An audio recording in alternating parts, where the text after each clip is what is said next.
কি হচ্ছে নিশি? কোনো সমস্যা? নিশি ঘরের আলোয় আসতেই কাপা কণ্ঠে বলল। ওই, আপুর অনেক জ্বর। আমি কি করব বুঝতে পারছি না, তাই আপনার কাছে আসলাম। আহির আর কথা না বাড়িয়ে তৎক্ষণাৎ নিশির সাথে নুহার ঘরে গেল। আহির ঘরে ঢুকে জিজ্ঞেস করল। তাপমাত্রা কত মেপে দেখেছ? হ্যাঁ, আমি চেক করেছি। তাপমাত্রা প্রায় 103 ছুঁই ছুঁই। আহির তৎপর হাতে একটা রোমাল পানিতে ভিজিয়ে এনে নুহার কপালে রাখল। নিশি চুপচাপ বোনের মাথার কাছে বসে থাকলো। আহির সোফায় বসে ওদের দেখছে। সময় কেটে যাচ্ছে। নিশির চোখে ক্লান্তির ছাপ।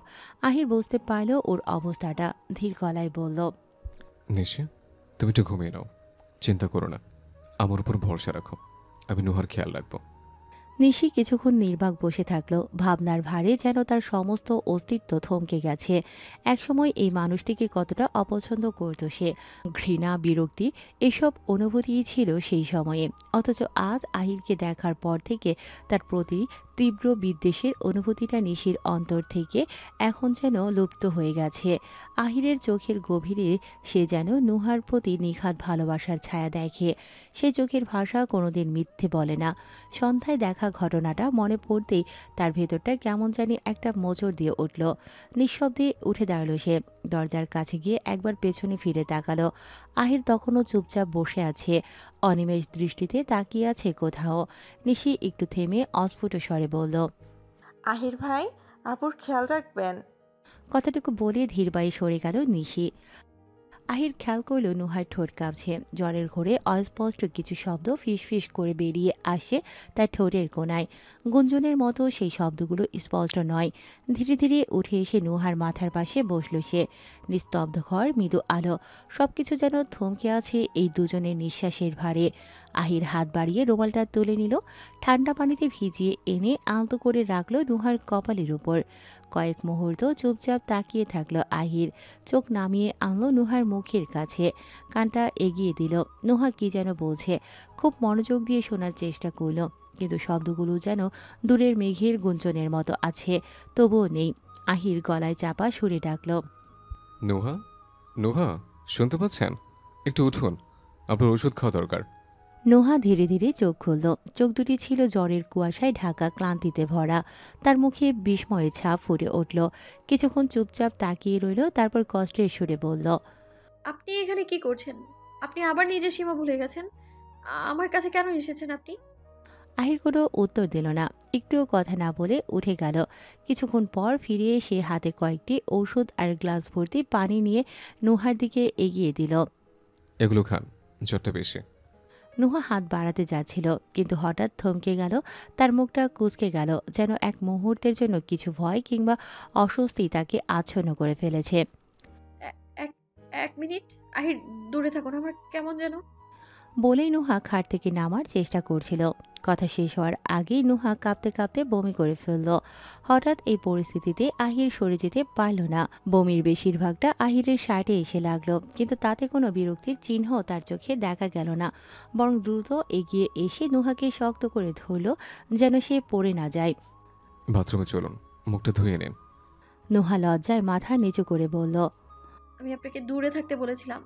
সরি। আমি আসলে আহির তার কথা শেষ করতে দিল না। আমি বুঝতে পারছি, চলুন।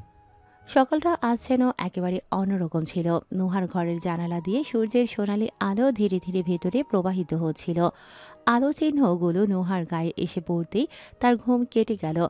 শরীরটা এখনও ক্লান্ত, মাথাটা ভারী, কিন্তু জ্বরটা কিছুটা কমেছে, এটা সে অনুভব করল। চোখ খুলতেই সবার আগে আহিরকে খুঁজতে শুরু করলো।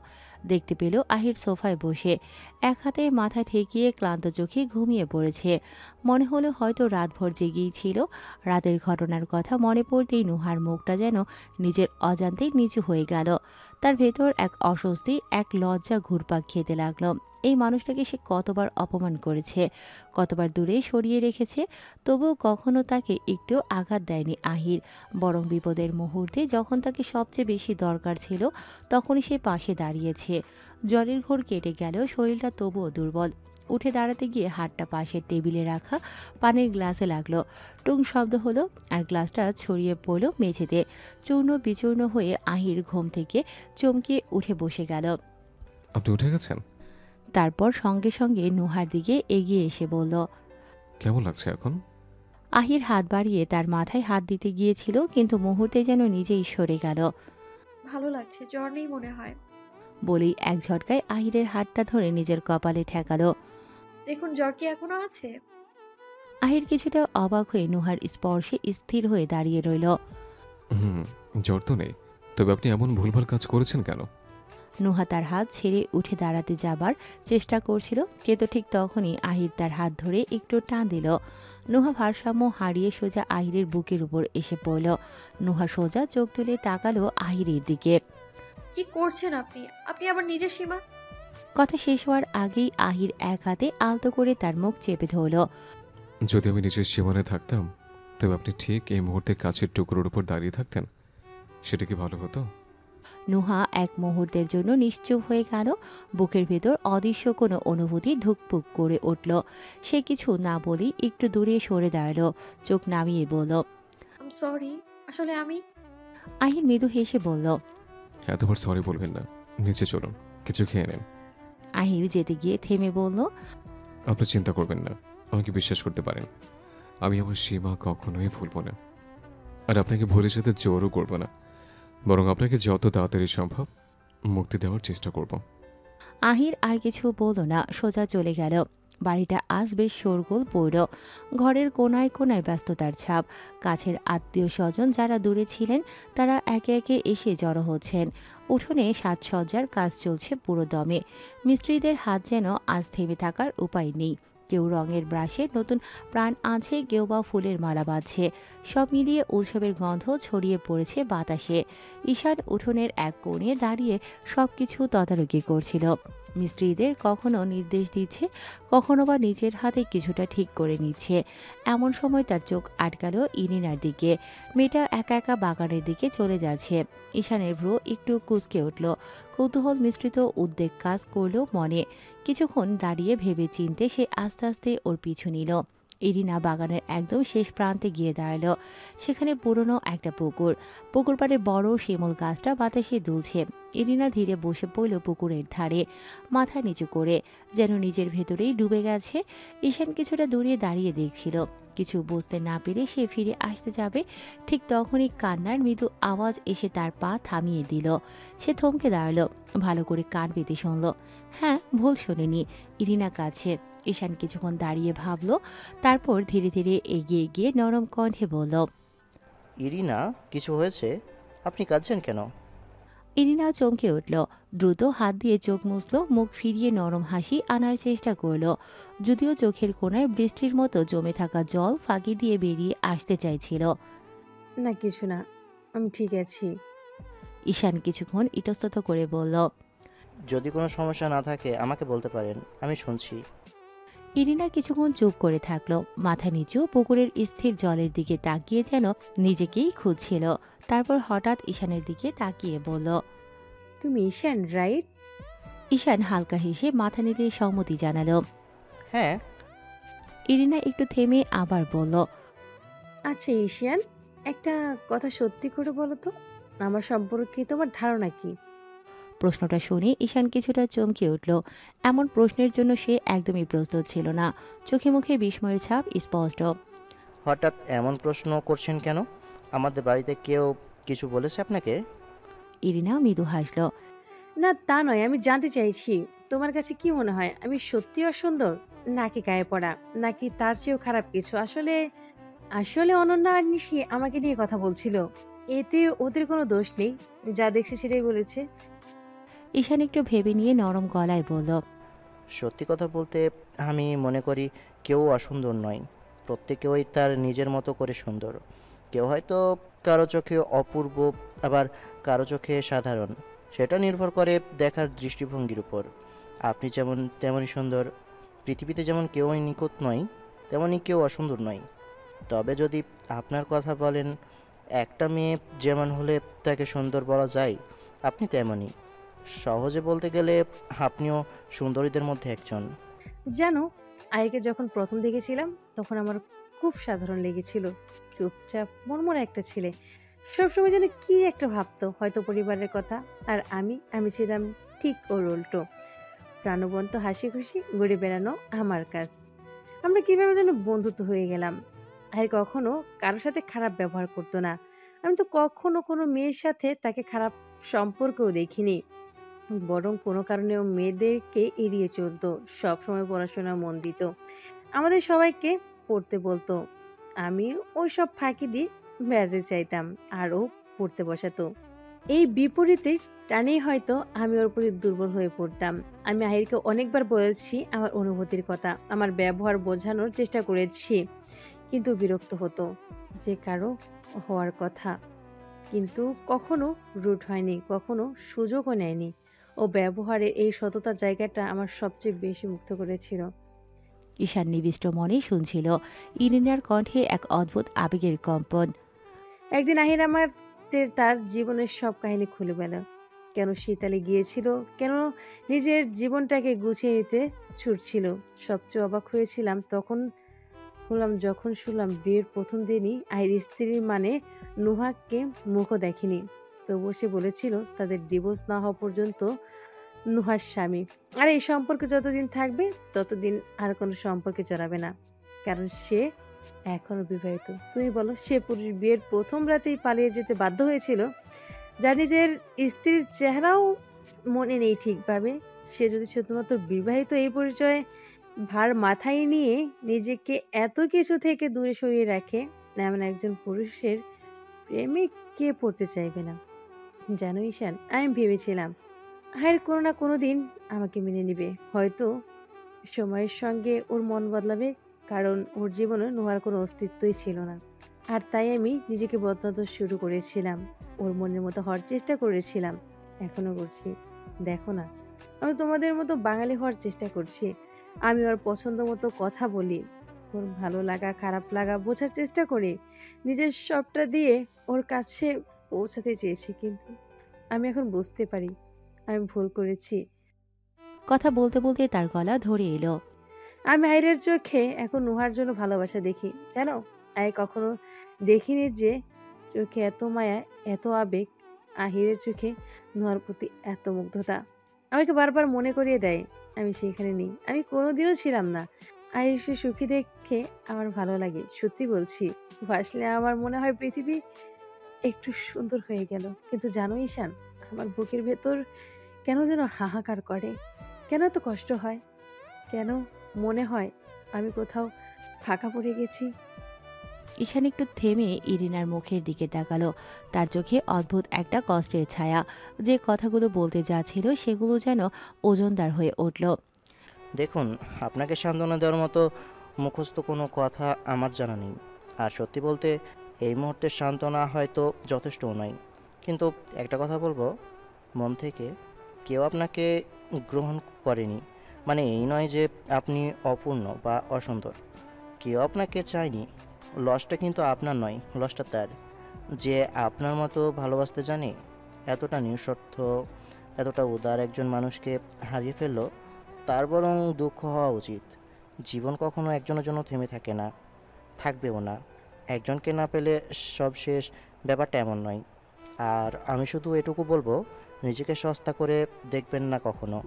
নিজেকে এমন কারো জন্য তুলে রাখুন যে আপনাকে ভালোবাসবে, যে আপনাকে প্রতিটা ভালোবাসার মূল্য দেবে।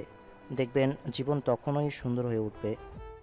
ঈশান এবার হেসে বলল, চলুন, অনেক কথা হলো। সন্ধ্যা নামতে তো আর বেশি দেরি নেই। একটু পরেই তো নাচ গানের রিহার্সেল শুরু হবে, আপনাকেও নাচতে হবে।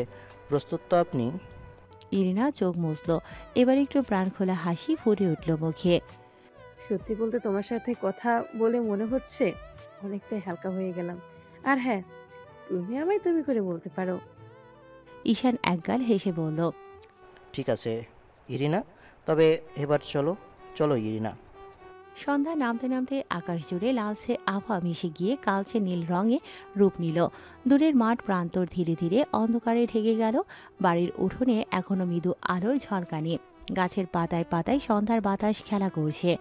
বাড়ির ছাদ তখন সবার হাসি, আনন্দ, গানের সুর আর পায়ের ছন্দে মুখরতা। নাচ গানের রিহার্সাল জমে উঠেছে। কে কোন গানে নাচবে সবকিছু ঠিকঠাক করে নিচ্ছে সবাই। কখনো হেসে ফেটে পড়ছে, কখনো তাল কাটলে কেউ ঠাট্টা করছে। নুহা এক কোণায় দাঁড়িয়ে দেখে, মাঝে মাঝে সাহায্য করছে। ঠিক তখনই পেছন থেকে আরিফা বেগম এগিয়ে এসে নুহার কাঁধে হাত রাখলেন। নুহা, তুমি জানো আহির কোথায় গেছে? ছেলেটা সেই সকাল থেকে বের হয়ে এখনো ফিরল না। আমি ভেবেছিলাম অফিসে গেছে, কিন্তু ওর বাবা তো বিকালে এসে বলল অফিসে নাকি যায়নি আহির। তোমাকে কিছু বলে গেছে? নুহা একটু চমকে উঠল। আমি জানি না আন্টি, উনি আমাকে কিছুই বলেননি। আরিফা বেগমের কপালে ভাঁজ পড়ল। তুমি একবার ফোন করে দেখো তো, বলো যেখানে থাকুক যেন এখনই ফিরে আসে। আমার তো রান্নাঘরে যেতে হবে, অনেক লোকজন, রমা একা কুলোতে পারছে না। বলেই তাড়াহুড়ো করে নিচে নেমে গেলেন আরিফা বেগম। কল করতে গিয়ে নুহার একটু ইতস্তত বোধ হলো। নুহা ফোনটা কানে ধরে কিছুক্ষণ নিস্তব্ধ দাঁড়িয়ে রইল। ওপাশ থেকে আসা যান্ত্রিক কণ্ঠ জানিয়ে দিল, আপনার ডায়াল করা নাম্বারটি বন্ধ রয়েছে। হাতটা ধীরে ধীরে নামিয়ে নিল সে। বুকের মধ্যে ধুকপুকুরিটা স্পষ্ট হয়ে উঠল। মনে হলো চারপাশের কোলাহল, হাসি, আনন্দ সব যেন ক্রমেই দূরে সরে যাচ্ছে। ছাদে এখনও সালমান গলা মিলিয়ে বাংলা গান গাওয়ার চেষ্টা করছে। তাতে বাকিরা হেসে লুটোপুটি খাচ্ছে, কিন্তু নুহার কানে সে হাসির শব্দ আর ভালো লাগছে না। বরং মনে হচ্ছে অদৃশ্য একটা অসহনীয় সংকেত তার চারপাশ ঘিরে ফেলেছে। ফোন বন্ধ কেন? নিজের মনেই বিড়বিড় করে উঠল নুহা। কিছুক্ষণ আগে সালমানের ঠাট্টা মশকরা করা কথা মনে পড়ল। আপনার বরের নাম্বার আপনার কাছে নেই, বিষয়টা ভালো দেখায় না। কথাটা কেন জানি এখন কাটার মতো বিচ্ছে নুহার মনে। সত্যি তো, আহিরের নাম্বার কেন তার কাছে নেই? যাই হোক না কেন, ওরা তো এক ছাদের নিচে থাকে। নুহা অসহায়ভাবে চারপাশে তাকালো। সবার ব্যস্ততা, আনন্দ, সাজসজ্জার প্রস্তুতি, সব কিছুতেই যেন সে এক অজানা অতিথি। একটা সময় ছিল যখন আহিরকে নিয়ে এমন চিন্তা করার প্রয়োজন হতো না, কিন্তু এখন এখন কেন আহিরের জন্য এতটা মন ব্যস্ত হচ্ছে? সেদিনের সেই ভয়াবহ ঘটনার কথা নুহার বারবার মনে পড়ছে। আহিরের সাথে যদি আজও খারাপ কিছু ঘটে, নুহার বুকের ভেতরটা কেমন যেন মোচড় দিয়ে উঠল। সে আবার ডায়াল করলো আহিরের নাম্বার। ফোন বন্ধ রয়েছে। আবার সেই একই উত্তর। এবার সত্যি আতঙ্ক গ্রাস করল। নুহা চুপ করে দাঁড়িয়ে আকাশের দিকে তাকালো। সন্ধ্যার আবছা আলোয় আকাশটাও যেন ভারী মনে হচ্ছে। মনের মধ্যে প্রশ্ন, ভয় ও একরাশ উদ্বেগ। আহির কোথায় আপনি? নিশি হাসতে হাসতে নুহাকে ডাকলো। আপু চলো, এবার তুমি নাচবে। মুহূর্তের মধ্যে সবাই সায় দিয়ে উঠল। নুহা একটু ইতস্তত করলেও শেষমেশ সবার অনুরোধ মেনে নিল।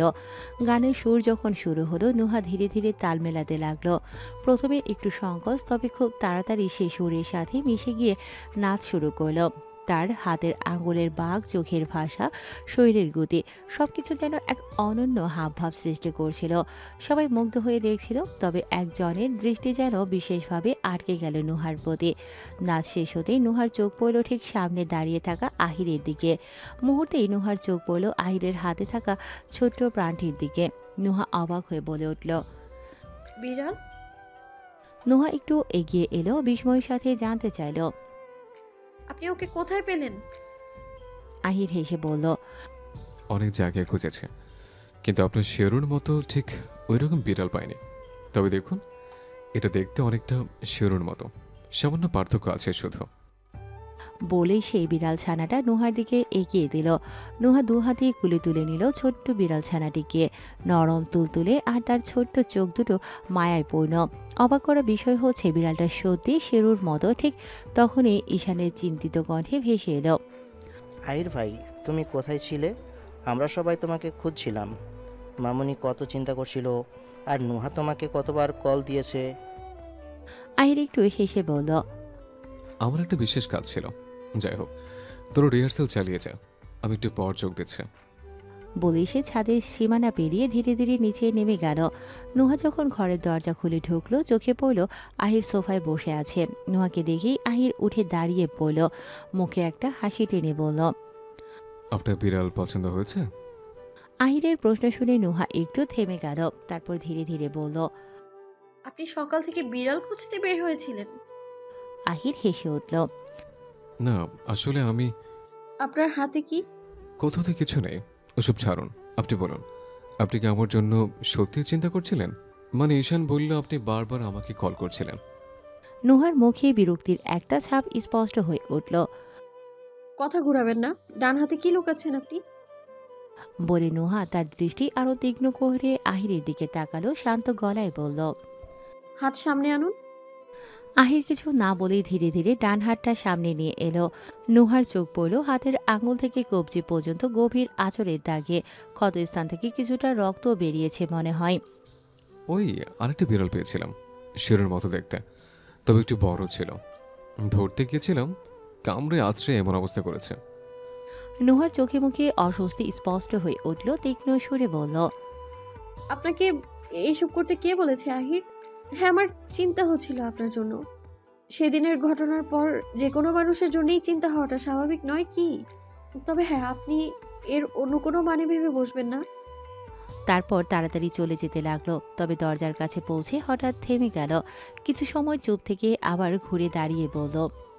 আমার জন্য শুধু শুধু কষ্ট করবেন না, এতে কিছুই ঠিক হবে না। আর হাতে ঔষধ লাগিয়ে নেবেন। আজকের জন্য ধন্যবাদ। বলে নুহা দরজা খুলে বেরিয়ে গেল। আহির এক নজরে তাকিয়ে রইল তার চলে যাওয়ার পথের দিকে। তার ঠোঁটের কোণে এক মলিন হাসি খেলে গেল। সকালটা যেন একটু অন্যরকম।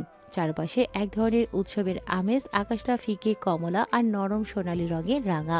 ভোরের শিশির মাটিতে মিশে একটা স্নিগ্ধ ঠান্ডা গন্ধ ছড়িয়ে দিয়েছে। তবে এর মাঝেও বাড়ির বড় উঠোনের এক কোণে অনন্যা চুপচাপ বসে আছে। সবার কোলাহলের বাইরে একটু নির্জনতার খোঁজেই যেন এই কোণাটায় এসে বসা। চারপাশে আনন্দের ঢেউ, কিন্তু তার মনের ভেতর হালকা একটা দুশ্চিন্তা, অজানা অনিশ্চয়তা। নিশি উঠোন দিয়ে হেঁটে আসছিল। ওর নজর গেল অনন্যার দিকে। একরকম থমকে দাঁড়ালো। অনন্যাকে এত চুপচাপ দেখে খানিকটা অবাকই হলো। নিশি এগিয়ে গেল। কি অনন্যা, এভাবে এখানে বসে আছিস কেন? কি হয়েছে? অনন্যা একটু চমকে তাকালো, তড়িঘড়ি মুখে হাসি আনার চেষ্টা করলো। কই কিছু না তো, এমনি বসে আছে। তুই কোথাও যাচ্ছিস?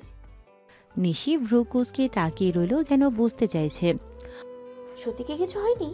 হুম আজ তোর মেহেদিতে সরি আজ তোর মেহেদিতে পরার জন্য যে জামাটা কিনেছিলাম, ওটার সঙ্গে ম্যাচিং দুল কেনা হয়নি। আর কিছু টুকটাক জিনিসও লাগবে। ঈশান ভাই বাজারে যাচ্ছিল, তাই ঈশান ভাইয়ের সাথে যাচ্ছি।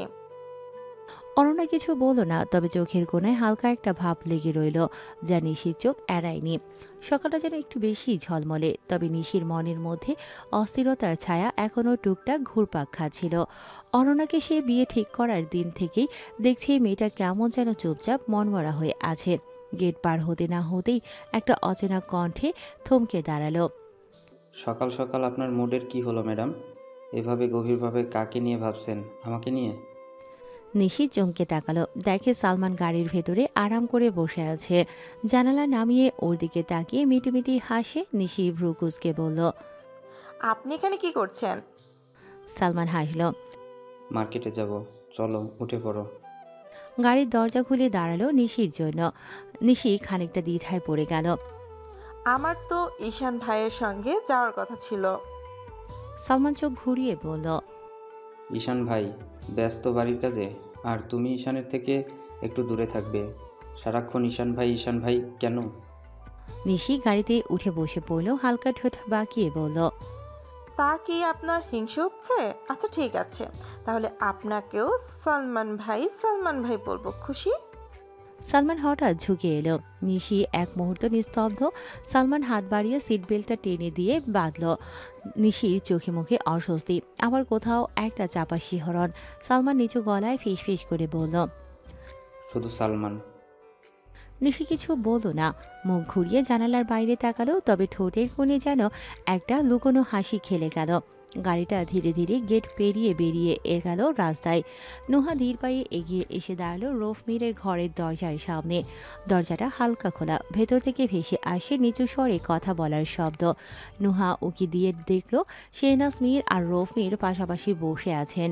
মুখ দুটো বেশ গম্ভীর। এক মুহূর্ত দাঁড়িয়ে থেকে নুহা নক করল। ভেতরে আসতে পারি? রফমির চোখ তুলে তাকালেন, মুখে কৃত্রিম এক হাসি টেনে বললেন। এসো নুহা। নুহা ধীরে ধীরে ভেতরে ঢুকে দাঁড়ালো। আপনি ডেকেছেন আমায়?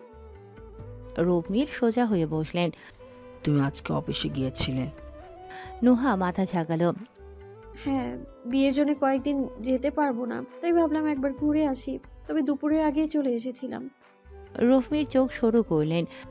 তা না হয় বুঝলাম, কিন্তু শুনলাম তুমি আব্বাসুদ্দিনকে বলছো কোম্পানির 6 বছর হিসাব নিকাশ লেনদেনের সমস্ত ডকুমেন্ট তুমি দেখতে চাও, তোমাকে দিতে।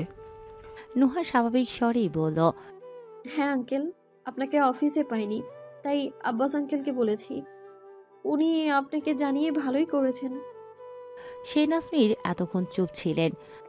এসব কি বলছো নুহা? তোমার কি মনে হয় আমি আর ভাইজান 6 বছরে তোমার বাবার কোম্পানি থেকে টাকা সরিয়েছি? তুমি ভুলে যাচ্ছ এই 6 বছর আমরা পরিশ্রম করে কোম্পানিটাকে দাঁড় করিয়েছি, আর আজ তুমি এমন কথা তুলছো? নোহা গভীরভাবে শেহনাজ মীরের দিকে তাকালো। আমি সেটা কখন বলেছি ফুপি? কোম্পানিটা ভবিষ্যতে আমাকে চালাতে হবে, তাই এতটুকু দেখার অধিকার তো আছে আমার। আর যদি সবকিছু ঠিক থাকে তাহলে হিসাব দেখাতে কোনো আপত্তি নেই। রফমির গম্ভীর কণ্ঠে বললেন, তোমার বাবা আমার আপন ভাই ছিলেন। তার মৃত্যুর পর থেকে তোমাদের 2 বোন আর এই কোম্পানির দেখভাল করছি, আর আজ এটাই তোমার প্রতিদান। তুমি আমাকে সন্দেহ করছো? তুমি কি জানো না আমার নিজেরও একটা কোম্পানি আছে? আমি কেন তোমার বাবার কোম্পানির টাকা সরাবো? আমি বুঝতে পারছি আঙ্কেল, তবে একটা কথা স্পষ্ট করে দেই, আপনি আমাদের উপর কোনো দয়া করেননি। আপনার কোম্পানি আজ বড় হয়েছে, কিন্তু 6 বছর আগে তার অবস্থা শোচনীয় ছিল, সেটা তো আপনিও জানেন। যাই হোক, আমি সেসব নিয়ে কথা বলতে চাই না। আমি আমার বাবার কোম্পানির 6 বছরের সব লেনদেনের হিসাব চাই। প্রতিটা কাগজ, প্রতিটা টাকা পয়সার ডকুমেন্টস আমার চাই। আশা করি সময় মতো সব তৈরি রাখবেন।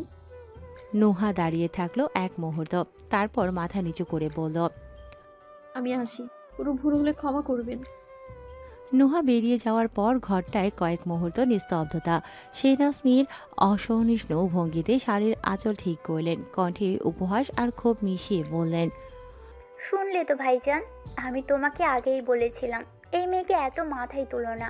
সাপকে যতই দুধ কলা খেতে দাও না কেন, সময় হলে ফোঁস তো সে করবেই।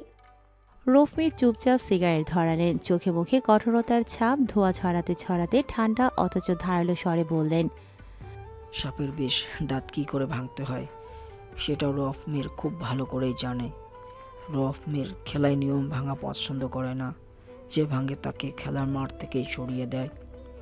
সন্ধ্যার নরম আভায় সেজে উঠেছে ছাদের প্রতিটি কোণা। দিনের আলো মুছে গিয়ে যখন আকাশে গাঢ় নীলের আবরণ, তখনই এক ঝলক রঙিন আলোর ফোয়ারা যেন ঝরে পড়েছে পুরো ছাদ জুড়ে। চারিদিকে ঝুলছে ছোট ছোট রঙিন বাতি, বাতাসে দোল খাচ্ছে ফুলের মালা, মৃদু হাওয়ায় ভেসে আসছে সুরেলা গানের মূর্ছনা। আনন্দ উচ্ছ্বাস সব মিলিয়ে উৎসবের সন্ধ্যা। মেহেদির অনুষ্ঠানের কেন্দ্রবিন্দু সেই ছোট্ট বাসার জায়গাটা। শীতল পাটি বিছানো, তার উপর বালিশ দিয়ে তৈরি করা নরম আসন, পাশে রাখা গোলাপ, গাধা আর রজনীগন্ধার ঝুড়ি। মেয়েরা সবাই রঙিন শাড়ি, গর্জিয়াস সালোয়ার কামিজে সেজেগুজে এসেছে। হাতে কাচের চুড়ি রিনিঝিনি শব্দে মিলিয়ে যাচ্ছে হাসি আর খুনসুটির শব্দ। মেহেদি আঁকার কাজ শুরু হয়েছে।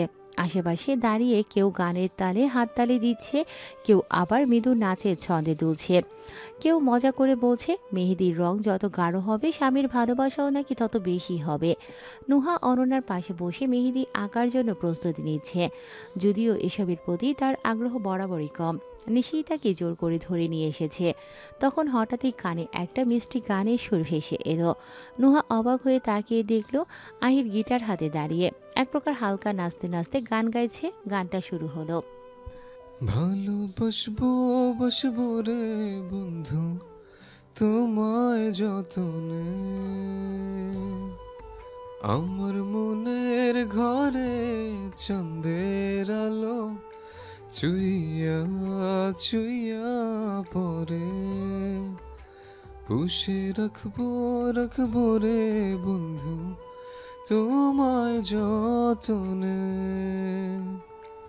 ভালোবাসবো বসবো রে বন্ধু তোমায় যতনে,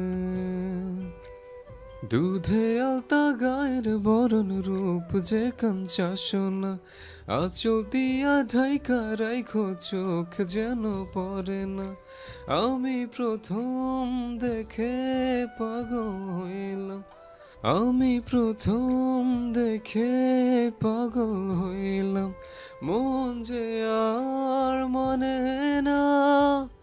কাছে আইসো আইসো রে বন্ধু, প্রেমের কারণে।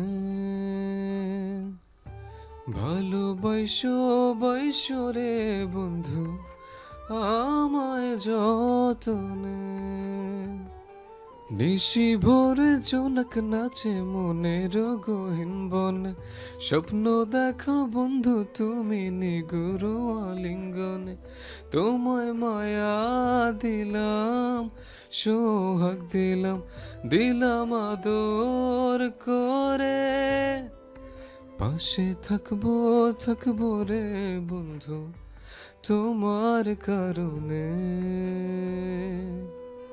ভালোবাসবো বাসবো রে বন্ধু, তোমায় যতনে।